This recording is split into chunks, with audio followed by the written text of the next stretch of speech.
just last month, it was reported that Mr. Hot in Here himself, Nelly, had sold half of his music catalog for a cool $50 million.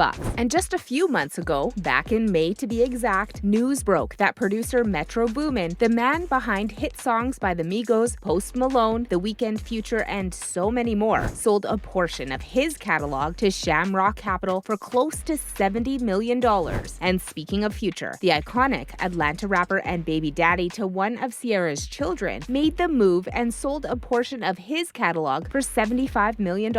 Also, West Coast legend Mr. D.R.E. himself, Dr. Dre, a founding member of the group that introduced gangster rap to the world, NWA, and the man responsible for the careers of Snoop Dogg and Eminem, took it to the next level and sold a chunk of his musical assets to UMG and Shamrock Capital for a whopping $200 million.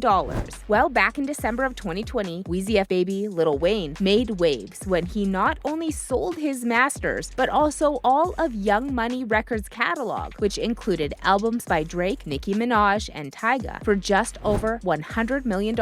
Other Black artists that have sold all or portions of their music catalogs include Chuck D of the iconic rap group Public Enemy, The Dream, Timbaland, Zaytoven, Manny Fresh, Wiz Khalifa, Drake, The Weeknd, Rihanna, and John Legend. But right after the announcement of Nelly's catalog sale, legendary Houston rapper and entrepreneur Slim Thug uploaded a video to Instagram Live where he went on a rant, calling out rappers such as No Limit Boss Master P for selling their master recordings and saying, "We the only dummies that's doing this." That statement, however, is far from the truth, folks. As a matter of fact, of the 166 reported artists that have sold their music catalogs as of the posting of this video, only 26 of those have been Black artists, with 7 of those deceased, which means that their catalogs were actually sold by their estates or whoever acquired them before or after the artist's deaths. Now, for those of you that aren't aware, this trend of artists selling their music catalogs actually began a few years ago, back when the pandemic was in full swing and artists were unable to do any shows or touring, which was the bulk of their income. And just as it was for the rest of the world, the pandemic was also a wake-up call to many artists as they realized that ownership of their music meant nothing if they weren't able to pay their bills or put food on the table. And that's where companies like Hipgnosis, Roundhill, and Primary Wave, the investment companies that are buying the music catalogs, came into play. Here's how it works. Typically, the value of a song comes from 2 things: the master recording, the actual music, and the publishing, the composition and ideas behind the song. The publishing rights are what the investment firms like Primary Wave and Hipgnosis are purchasing. They earn money when a song is streamed, performed live, or used in a TV show, movie, or commercial. Since record labels usually own the master recordings, owning publishing rights gives artists more financial power. Major labels often have publishing divisions, but newer companies like Hipgnosis and Primary Wave see publishing as an investment opportunity. They see a lot of value in owning publishing rights. And the biggest reason these companies choose to invest in music is because of its consistency. Artists who sell their rights have a dedicated fan base that will continue to love their music for a long time. Their art is timeless, and their music will keep generating revenue for decades. Also, compared to other areas of the economy, music revenue is pretty stable. Even during the pandemic, streaming numbers soared while the stock market struggled, and the demand for music consumption is unlikely to go anywhere anytime in the near future, making publishing rights a darn good and safe investment. Also, not only is it a safe investment, but publishing rights also offer a high yield. Safer investments tend to have lower yields, but music investments can offer higher returns. For example, a secure investment in the S&P 500 typically maxes out around 4%, while Royalty Exchange, another music investment firm, boasts a dividend yield of 12% for its investors. So with stability, security, and high returns, it's no wonder that music catalogs have become a hot investment on Wall Street. Now, getting back to the artists. Though the 2020 shutdown was the spark that ignited the widespread wildfire of so many artists selling their music catalogs, the fear of another global shutdown isn't the only reason that some are choosing to sell off their music. Here are 3 more reasons why. Number 1, personal circumstances. For older artists who have a family and immediate responsibilities, it can be simpler for them to settle their estate while they're still around by receiving a large lump sum rather than waiting on and dealing with copyrights and royalties for the rest of their lives. This way, they can live comfortably and also distribute the money to their family more easily and as they see fit. Another example of that is an artist that may owe millions in back taxes. By selling their catalog, not only would they be able to get the IRS off of their back, but they would more than likely have a nice amount left over. To add to that, making money as an artist is challenging, and years of hard work in the future may not generate as much income as expected. Selling their catalogs gives artists a lump sum that they can use for retirement or investing elsewhere. They can also cash in the value of their creations and relieve the financial pressure to have to tour. These investment companies have the time and patience to wait for long-term returns on publishing ownership. From an artist's perspective, they can also avoid decades of slow returns. Reason number 2, tax benefits. Though most say there's no way this plan will pass if President Biden were to remain in office and his proposed 2024 budget plan were to pass, people who sell their assets for more than $1 million would have to pay higher taxes, similar to their regular income tax rates. This means that high earners would see their tax rate increase from 20% to around 37% on profitable sales. For example, if this plan were to pass and an artist sold their catalog for $200 million after it took effect, that weight would cost them an extra $32 million